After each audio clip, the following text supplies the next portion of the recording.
अल्हम्दुलिल्लाह नहमदुहु व नस्तईनुहु व नस्तगफिरुहु व नु'मिनु बिही व नतवक्कलु अलैहि व नऊज़ु बिल्लाहि मिन शुरूरि अनफुसिना व मिन सय्यिआति अअमालिना मन यहदिहिल्लाहु फला मुज़िल्ल लहु व मन युज़लिलहु फला हादिय लहु व नशहदु अल्ला इलाहा इल्लल्लाहु वहदहु ला शरीका लहु व नशहदु अन्न सय्यिदना व सनदना व इमामना व मौलाना मुहम्मदन अब्दुहु व रसूलुहु सल्लल्लाहु अलैहि वसल्लम तस्लीमन कसीरन कसीरा। अम्मा बाद, अऊज़ु बिल्लाहि मिनश शैतानिर रजीम। बिस्मिल्लाहिर रहमानिर रहीम। वक़ुर रब्बिरहमहुमा कमा रब्बयानी सग़ीरा।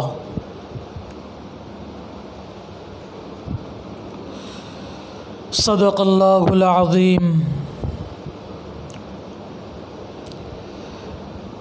दुनिया में अल्लाह ताला ने हर इंसान को बड़ी बड़ी नेमतों से नवाजा है।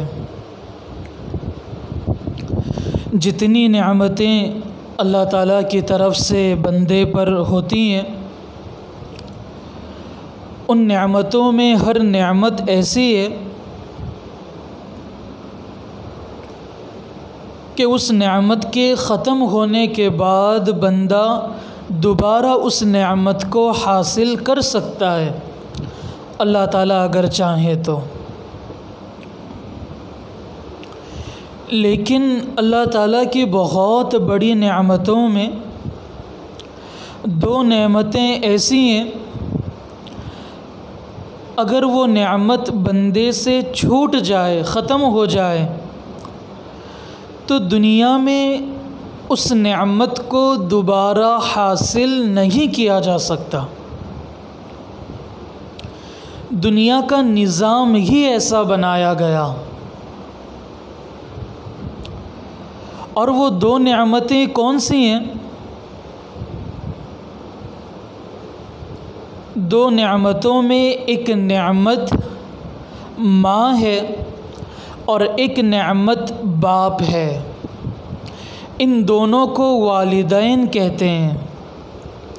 तो आज की मजलिस में और कल की मजलिस में वालिदैन की ज़िंदगी से मुताल्लिक़ जो हुकूक़ हैं वो आज के मजलिस में बयान किए जाएंगे। और वालिदैन के दुनिया से गुज़र जाने के बाद किन किन चीज़ों को वालिदैन की मौत के बाद हुकूक़ और आदाब के एतबार से रियायत करनी होती है, इंशाअल्लाह उसके मुताल्लिक़ कल के मजलिस में मुज़ाकरा होगा। आज के मजलिस में वालिदैन की ज़िंदगी से मुताल्लिक़ हुकूक़ बतलाए जाएंगे। आज इंसान इस दुनिया के अंदर तमाम लोगों के साथ वफ़ाई का सबूत देने की कोशिश करता है और इसका इतना ख़याल रखता है कि मैं कहीं अपने दोस्तों से, अपने चाहने वालों से, अपने मुताल्लिक़ीन से वफ़ाई का सबूत देने में कहीं हार ना जाऊं।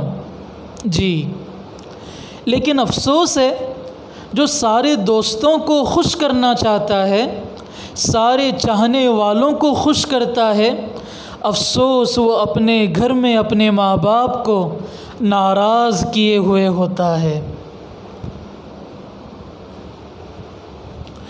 हमें हर चीज़ में अपने माँ बाप की इताअत करना लाजिम है। वालिदैन की ज़िंदगी से मुताल्लिक़ जो हुकूक़ हैं उनमें सबसे पहला हक़ ये है कि बंदा अहकाम शरइया की मुखालिफत के अलावा जितनी चीज़ें, उन तमाम चीज़ों में वालिदैन की, माँ बाप की इताअत करे, उनकी बात माने, हर चीज़ में मानना है। बस उसूल बता दिया गया कि जहाँ शरीयत के अहकाम के ख़िलाफ़ वालिदैन का हुक्म मिलता है, उसके अलावा जितनी चीज़ें हो सकती हैं उन तमाम चीज़ों में वालिदैन की इताअत लाजिम है। अल्लाहु अकबर कबीरा। सूरह लुक़मान में अल्लाह ताला इरशाद फरमाते हैं, व इन जाहदाक अला तुश्रिक बिमा लैसा लक बिही इल्म फला तुतिअहुमा। अल्लाह ताला का इरशाद है, अगर वो तुम पर ये ज़ोर डालें कि तुम मेरे साथ किसी को खुदाई में शरीक करार दे दो तो उनकी बात न मानो। फला तुतिअहुमा, तो अहकाम शरइया की मुखालिफत के अलावा जितनी चीज़ें हो सकती हैं, माँ बाप की, वालिदैन की मुकम्मल तौर पर इताअत करना चाहिए।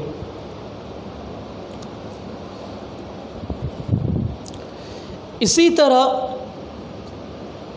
वालिदैन की ज़िंदगी से मुतअल्लिक़ हुकूक़ में एक हक़ ये है कि उनके साथ भलाई करना और ख़िदमत के लिए हमेशा तैयार रहना।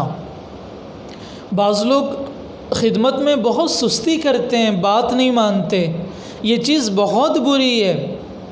अल्लाह ताला ने कुरान पाक में सूरह अहक़ाफ़ में इरशाद फरमाया, ववस्सैनल इंसान बिवालिदैहि इहसाना। अल्लाह ताला का इरशाद है, और हमने इंसान को अपने वालिदैन से अच्छा बर्ताव करने का हुक्म दिया। आज उल्टा जवाब देते हैं, अच्छा बर्ताव नहीं होता, मुंह टेढ़ा करते हैं, गालियां देते हैं, बाज़ तो मार भी देते हैं। आज 2-3 दिन पहले की न्यूज़ में भी ये बात पता चली कि किसी खातून ने अपनी वालिदा का इंतकाल किया, अपने वालिदा का कत्ल कर दिया। इन्ना लिल्लाहि व इन्ना इलैहि राजिऊन। इंसानियत जानवर के दरवाज़े तक पहुंच गई। कितनी बुरी बात। तो हमें तो ये हुक्म दिया गया, कुरान पाक में अल्लाह हुक्म देते हैं, ववस्सैनल इंसान, कि हमने इंसान को वसीयत की है, हुक्म दिया है, बिवालिदैहि इहसाना, कि वो अपने वालिदैन के साथ अच्छा सलूक करे। इस आयत से पता चलता है कि वालिदैन के साथ हमेशा भलाई का मुआमला करना चाहिए और उनकी खिदमत के लिए हमेशा तैयार रहना चाहिए। हमारे यहाँ एक माँ और बेटा और भी बहुत सारे लोग घर पर मौजूद थे। माँ को प्यास लगी। माँ ने बेटे से कहा, बेटा मुझे प्यास लगी हुई है, पानी पिलाएं। बेटा अपने मोबाइल में मशगूल। कहने लगा, अम्मी 2 मिनट रुको ना, 2 मिनट के बाद पानी ले आता हूँ। अब उस बेटे को क्या पता था, मेरी माँ जो मेरे पास पानी मांग रही है, ये उसका मांगना मेरे लिए उसकी ज़िंदगी की आखिरी चाहत है। बेटे को पता नहीं था। माँ ने अपनी चाहत पूरी करने के लिए अपने बेटे को पुकारा कि बेटा पानी पिलाओ, लेकिन बेटा मोबाइल के अंदर ऐसा मशगूल रहा कि 2 मिनट में माँ की जान निकल गई। और आज तक बेटा इस चीज़ को भूल नहीं पाया। हाय अफसोस, हाय शर्मिंदगी, मैं कितना नालायक, मैं कितना बुरा, मैं कितना बेवकूफ़ इंसान कि मैं अपनी वालिदा की आखिरी चाहत पूरी नहीं कर सका। तो वालिदैन के साथ भलाई करना और उनकी खिदमत के लिए हमेशा तैयार रहना, ये वालिदैन की ज़िंदगी से मुतअल्लिक़ दूसरा हक़ है। पहला हक़ ये है कि अहकाम शरइया की मुखालिफत के अलावा में उनकी इताअत लाजिम है, और दूसरे उनके साथ भलाई करना और हमेशा हर वक्त खिदमत के लिए तैयार रहना। एक और चीज़ है, अबू दाऊद शरीफ के अंदर हदीस है, अल्लाह के नबी अलैहिस्सलातु वस्सलाम ने इरशाद फरमाया, तू और तेरा माल, अल्लाह के नबी फरमाते हैं तू और तेरा माल तेरे बाप का है, तू और तेरा माल तेरे बाप का है।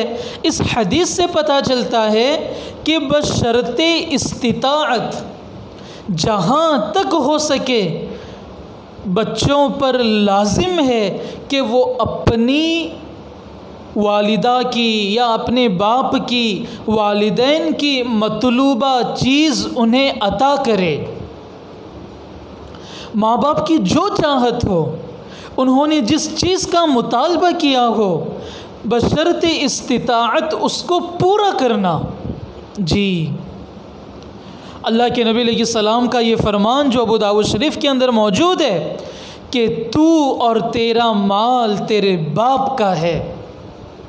आज उल्टे जवाब देने में माहिर हैं हम लोग, उनकी कड़वी कसीली नहीं सुन सकते, अलबत्ता अपना गुस्सा उन पर ज़रूर ठंडा करना जानते हैं। ये बहुत बुरी बात है। तो बशर्ते इस्तिताअत उनकी मतलूबा चीज़ उन्हें अता करना, वो जो मांगे हमसे जहाँ तक हो सके वो चीज़ हम उन्हें उनकी पूरी करें। और अगर हमारे अंदर उतनी इस्तिताअत नहीं है तो उनके साथ, उनके सामने आजिज़ी के साथ कहें कि अम्मी अब्बू, आपने जिस चीज़ का मुझसे मुतालबा किया, आपके मतलूबा चीज़ मैं पूरी नहीं कर सकता, आप मुझे इतना वक्त दे दें, बशर्ते सहूलत जहाँ तक हो सके पूरी ताकत लगाकर इंशाअल्लाह आपके मतलूबा चीज़ आपको अता करने की पूरी कोशिश करूँगा। अम्मी, अगर मैं अपनी चीज़ पूरी नहीं कर सका, अब मेरी ताकत पूरी लगाने के बावजूद भी आपकी मतलूबा चीज़ आपको नहीं दे सका, अम्मी मैं दिलो जान से माफ़ी चाहता हूँ। तो बस शर्ते इस्तिताअत जहाँ तक हो सके उनकी मतलूबा चीज़ उन्हें देना, ये वालिदैन की ज़िंदगी से मुतअल्लिक़ उनका हक़ है। इसी तरह कुरान पाक में एक दुआ बतलाई गई। 15वें पारे के अंदर जो पहली सूरत है सूरह इसरा, सुब्हानल्लज़ी असरा बिअब्दिही, ये जो सूरत है, इस सूरत के अंदर अल्लाह रब्बुल इज़्ज़त ने अपने बंदों को एक दुआ बतलाई, वक़ुर रब्बिरहम्हुमा कमा रब्बयानी सग़ीरा। ये दुआ मांगो, रब्बिरहम्हुमा, ए रब उन दोनों पर रहम फरमा, कमा रब्बयानी सग़ीरा, ए अल्लाह जिस तरह उन्होंने मुझे बचपन में पाला है, अल्लाह आप भी उनके साथ रहमत का मुआमला कीजिए।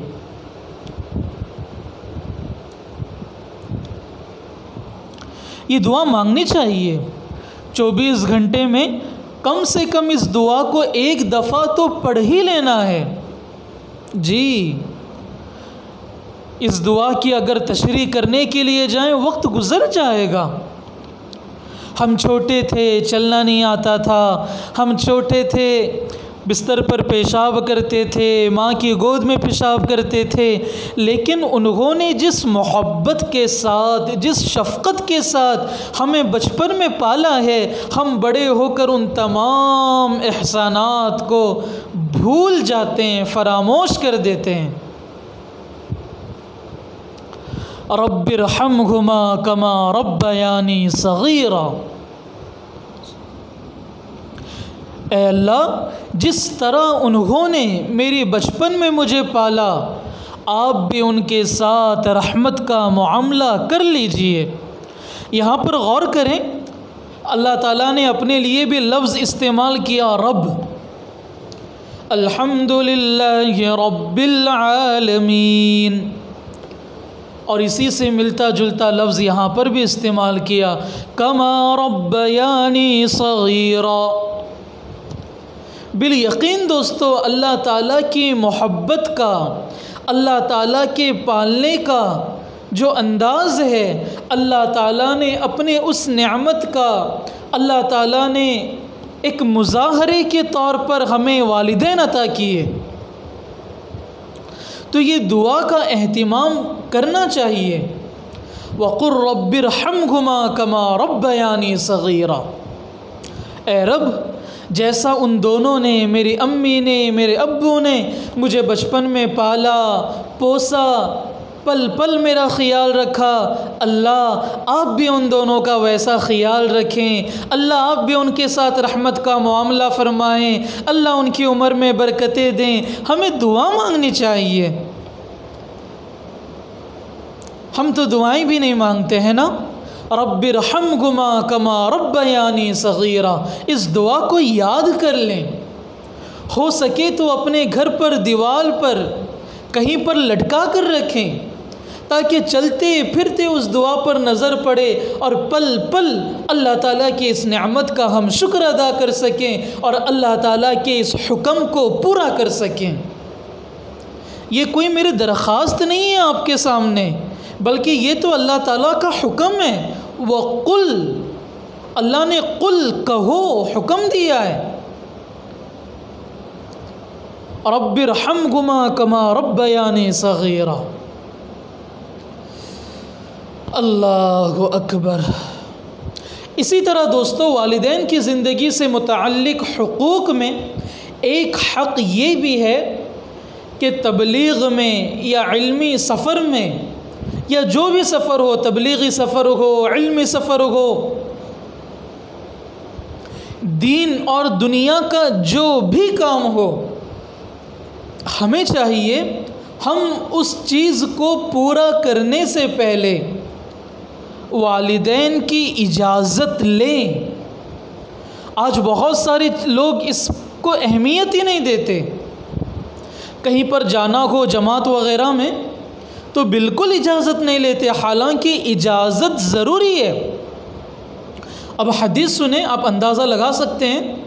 अबू दाऊद शरीफ के अंदर ये हदीस मौजूद है। एक शख्स, हज़रत अबू सईद खुदरी रज़ी अल्लाह ताला ने इरशाद फरमाते हैं, एक शख्स यमन से हिजरत करके अल्लाह के नबी अलैहिस्सलाम की खिदमत में हाज़िर हो गए। तो आप सल्लल्लाहु अलैहि वसल्लम ने उससे फ़रमाया, तेरा यमन में कोई रिश्तेदार है? एक आदमी हिजरत करके अल्लाह के नबी अलैहिस्सलातु वस्सलाम की खिदमत में आया है। अल्लाह के नबी अलैहिस्सलाम उससे पूछ रहे हैं, तेरा यमन में कोई रिश्तेदार है? उसने कहा, वालिदैन हैं। क्या कहा? अम्मी अब्बू मौजूद हैं वहाँ पर। अल्लाह के नबी अलैहिस्सलाम ने इरशाद फरमाया, सुने ये जुमला, क्या उन्होंने तुझे इजाज़त दी है? क्या उन्होंने तुझे इजाज़त दी है? उसने कहा नहीं। तो आप सल्लल्लाहु अलैहि वसल्लम ने फरमाया, जा और उनसे इजाज़त तलब कर, अगर इजाज़त दे तो जिहाद कर, वरना उनके साथ हुस्ने सुलूक कर। क़िताल फ़ी सबीलिल्लाह को मौक़ूफ़ कर दिया अल्लाह के नबी अलैहिस्सलाम ने उसके लिए। तो अल्लाह के नबी अलैहिस्सलाम की इस चीज़ को, दीन के सही तसव्वुर को सोचने की, समझने की अशद ज़रूरत है। लोग तबलीग़ में जाते हैं, कहीं दुनियावी सफ़र करते हैं, माँ बाप की इजाज़त भी नहीं लेते, और बाज़ लोग तो बीमार वालिदैन को छोड़कर चले जाते हैं। बहुत गलत बात है। और फिर जब उनको समझाया जाए तो कहते हैं कि ये तो मुजाहदा है, इन्ना लिल्लाहि व इन्ना इलैहि राजिऊन, ये बिल्कुल मुजाहदा नहीं हो सकता। नाम उन्वान दिया गया मुजाहदे का, लेकिन हकीकत में सरासर अल्लाह ताला के हुक्म के ख़िलाफ़ की नाफरमानी है, अल्लाह ताला के हुक्म की नाफरमानी है। इससे तौबा की ज़रूरत है, दीन के सही तसव्वुर को समझने की ज़रूरत है। आप अंदाज़ा लगाएं, उवैस क़रनी को नबी अलैहिस्सलाम ने कहा कि वालिदैन की खिदमत करे, माँ की खिदमत कर। अब बताएं कि नबी अलैहिस्सलाम की दुनिया में मौजूदगी में नबी अलैहिस्सलाम की दीदार से बढ़कर क्या इबादत होगी, कौन सी इबादत होगी। लेकिन अल्लाह के नबी अलैहिस्सलाम ने उनको अपनी ज़ियारत की भी इजाज़त नहीं दी। कहा वालिदैन की खिदमत करें, अम्मी की खिदमत करें। तो इस चीज़ को बहुत समझने की ज़रूरत है कि तबलीगी सफ़र हो, इल्मी सफ़र हो या दुनियावी सफ़र हो, सफ़र में जाने से पहले वालिदैन की इजाज़त तलब करना, उनसे इजाज़त लेना। उनको बीमार छोड़कर दुनियावी सफ़र करना, इल्मी सफ़र करना, तबलीग में जाना, ये सरासर गलत है। चाहे कोई बड़े से बड़ा इसकी तावील करे, गलत है, हर हाल में गलत है। इसी तरह दोस्तों एक अदब ये भी है कि बंदे को चाहिए कि उनसे नरमी से बात करे, उनके साथ नरमी से बात करे। अल्लाह ताला कुरान पाक में इरशाद फरमाते हैं, फ़ला तक़ुल लहुमा उफ़, फ़ला तक़ुल लहुमा उफ़्फ़िन वला तन्हरहुमा वक़ुल लहुमा क़ौलन करीमा। अल्लाह फरमाते हैं उन्हें उफ़ तक न कहो। यहाँ पर लफ्ज़ उफ़ इस्तेमाल किया। अगर उफ़ से नीचे का भी कोई लफ्ज़ होता तो अल्लाह ताला उसको भी बयान कर देते। आज तो हम गालियाँ बकते हैं, गुस्सा होते हैं, न जाने ज़लील करते हैं। ये सारी चीज़ें हराम हैं। अल्लाह फरमाते हैं फ़ला तक़ुल लहुमा उफ़, उनको उफ़ तक ना कहो, वला तन्हरहुमा, और उन्हें मत झिड़को, वक़ुल लहुमा क़ौलन करीमा, बल्कि उनसे इज़्ज़त के साथ बात किया करो। इस चीज़ को हमारे अंदर पैदा करने की बहुत ज़रूरत है जी। तो नरमी से बात करनी चाहिए। इसी तरह नरमी के साथ बात करना ही है, इसके साथ साथ वालिदैन के सामने आजिज़ी और नरमी से पेश आना। तकब्बुराना चाल बिल्कुल न हो, बड़ापन बिल्कुल न हो। आप सारी दुनिया के शेख बन जाएं, आप सारी दुनिया के हज़रत जी बन जाएं, आप सारी दुनिया के पीर बन जाएं, आप वक्त के शहज़ादे बन जाएं, आप वक्त के काजी बन जाएं, मुफ्ती बन जाएं, डॉक्टर बन जाएं, आप जो भी बने, आप अपने माँ के सामने बच्चे हैं। अल्लाह फरमाते हैं वख़्फ़िज़ लहुमा जनाहज़्ज़ुल्लि मिनर रहमा, और उनके साथ मोहब्बत का बर्ताव करते हुए उनके सामने अपने आप को इनकिसारी से झुका दो, अपने आप को छोटा समझो उनके सामने, उनके साथ आजिज़ी और नरमी का मुआमला करो। ये अल्लाह ताला का हुक्म है। वख़्फ़िज़ लहुमा जनाहज़्ज़ुल्लि मिनर रहमा। इसी तरह उनको गाली न देना। ये तो आज हमारे मुआशरे में आम हो गया। भाई भाई आपस में ऐसा लड़ते हैं कि गाली देने पर आते हैं तो अपनी माँ को गाली देते हैं, अपने ही ख़ानदान को गाली देते हैं। तो पहली बात उनको गाली न देना और न ही गाली का सबब बनना। गाली न देना ये बात तो समझ में आ गई, लेकिन न ही गाली देने का सबब बनना, इसका क्या मतलब? तो कहते हैं कि सबब बनने का मतलब ये है कि किसी और को गाली देकर उनको गाली दिलाना। बाज़ लोग कहते हैं बेवकूफ़ है तेरा बाप, गाली दे दिया, उसने भी सामने से और डेंजर गाली दी, तेरा बाप कौन सा अक्लमंद है, तेरा बाप भी वही है।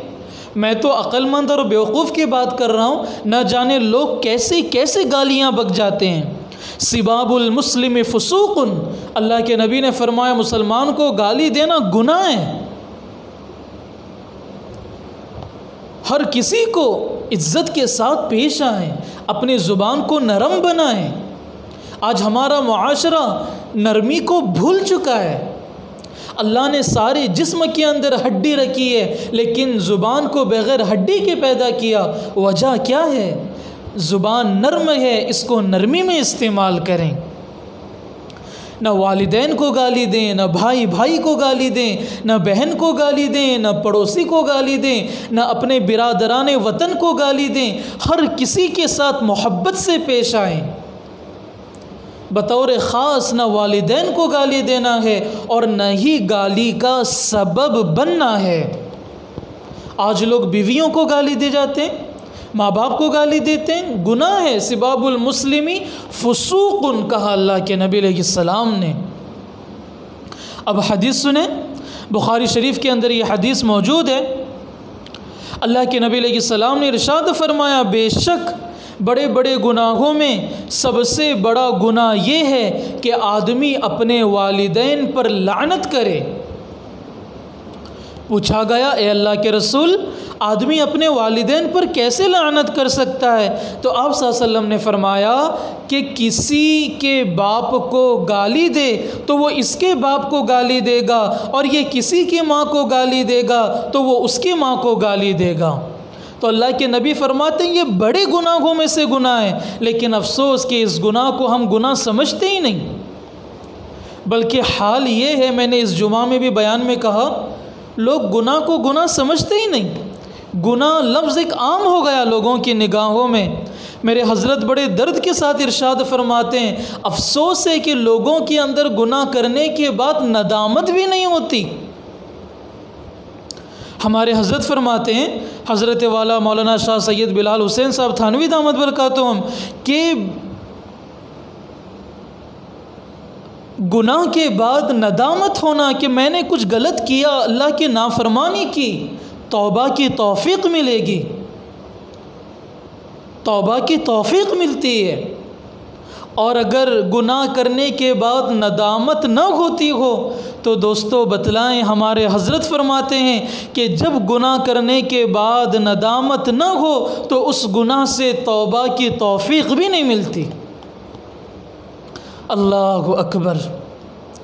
तो हम न गाली देना है किसी को, वालिदैन को, किसी को भी नहीं, और न ही गाली देने का सबब बनना है।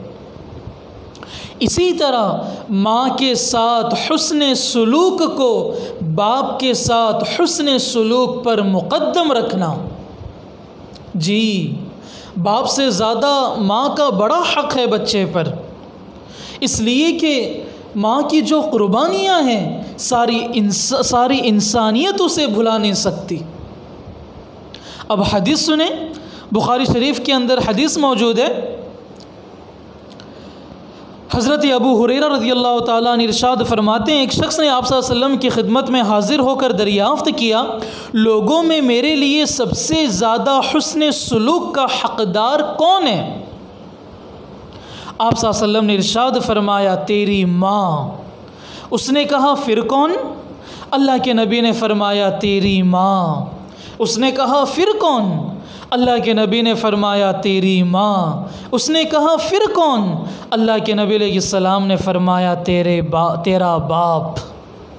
तो इस हदीस से पता चला कि माँ के साथ हुस्न सुलूक को बाप के हुस्न सुलूक पर मुक़द्दम करना चाहिए। ऐसा नहीं कि माँ ही को इज़्ज़त दें, बाप को छोड़ दें, इसका मतलब बिल्कुल ये नहीं है। लेकिन बंदा माँ की अज़मत को कभी ना भूले, माँ की शफ़क़त को, माँ के एहसानात को कभी फरामोश ना करें। उसने हमें पैदा करते वक्त जो उसे तकलीफ़ हुई, जो उसने दर्द में आह किया है, सारी ज़िंदगी बंदा माँ की खिदमत करके उस एक निकली हुई आह का, दर्द का हक़ अदा नहीं कर सकता।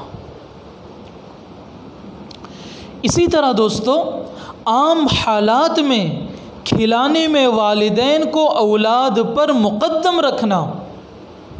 आजकल लोगों में देखा गया, शादी के बाद बच्चे हो गए, ये हो गए, तो बच्चों को पहले खिलाएंगे, बीवियों को पहले खिलाएंगे। बाज़ घरों से लोग बताते हैं, मैसेज के ज़रिए से बाज़ लोग बतलाते हैं, बेटे ने कुछ लाया खाने के लिए सामान, फ़ौरन अपने बेडरूम में लेकर चला गया।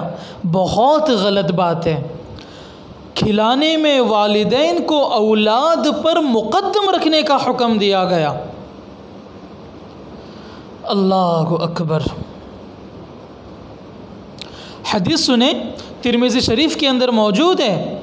आप सल्लल्लाहु अलैहि वसल्लम ने क़ियामत की अलामतें बतलाते हुए इरशाद फरमाया, जब आदमी अपने बीवी का ताबेदार बन जाए और अपनी माँ की नाफरमानी करे और अपने दोस्त के साथ हुस्न सुलूक करे और अपने बाप के साथ बदसलूकी करे, तो चाहिए कि लोग उस वक्त का इंतज़ार करें कि सुर्ख आंधी का, या ज़मीन में धंसने का, या शक्लों के बिगड़ने का।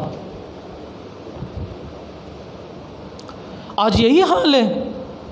दोस्तों के खातिर माँ बाप को नाराज़, दोस्तों के साथ में लंबी लंबी पार्टियाँ करेंगे, होटलों में जाएंगे, साथ में बैठकर खाएंगे, लेकिन माँ इंतज़ार करती जाती है। कभी हमने अपने माँ से नहीं कहा कि अम्मी आज मैं आपके साथ बैठकर खाना खाऊंगा, अम्मी आज आप मुझे अपने हाथों से एक निवाला खिलाएं, अम्मी आज मैं अपने हाथों से आपको एक निवाला खिलाऊंगा।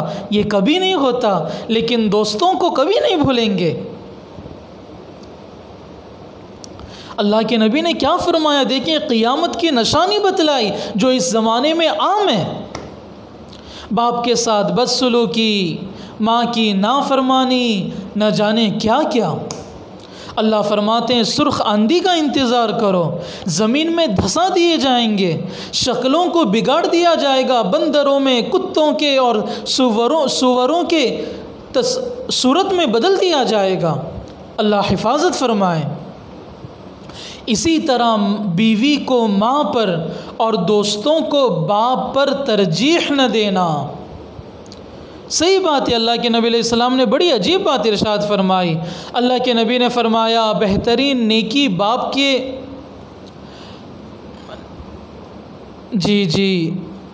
तो बीवी को माँ पर और दोस्तों को बाप पर तरजीह बिल्कुल नहीं देना चाहिए। बहुत गलत बात है। अब देखिए आगे अल्लाह के नबी अलैहिस्सलाम इरशाद फरमाते हैं, मुस्लिम शरीफ के अंदर ये हदीस मौजूद है। आप सल्लल्लाहु अलैहि वसल्लम ने इरशाद फरमाया, बेहतरीन नेकी बाप के मर जाने के बाद उसके अहले ताल्लुक़ से अच्छा बर्ताव करना है।